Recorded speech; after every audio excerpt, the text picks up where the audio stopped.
रोजी नवरात्र उत्सव मिरवणूक संपल्यानंतर परत जाताना माघारी जाताना एक गुन्हा दाखल होता। सदर गुन्ह्यातील एक आरोपी नॉडी त्याच वेळी अरेस्ट केलेले होते। त्यातील 3 जण, त्यापैकी सागर संजय सुराडकर उर्फ पिकाचू, सिद्धार्थ उर्फ सिद्धू खरात आणि सोनू उर्फ गफलती आयरे यांना रात्री ताब्यात घेतलेले असून त्यांना सदर गुन्ह्यात अटक करण्यात आली आहे।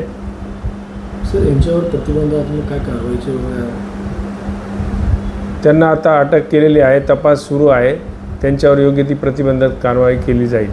सर, ह्या गुन्ह्यामध्ये काय हत्या वगैरे आपण काय या सदर गुन्ह्यात दगड आणि काठी वापरली होती।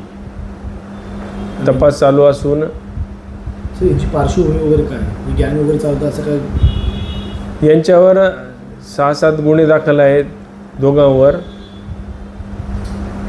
त्यांच्यावर त्याप्रमाणे योग्य ती प्रतिबंधात्मक कारवाई केली जाईल।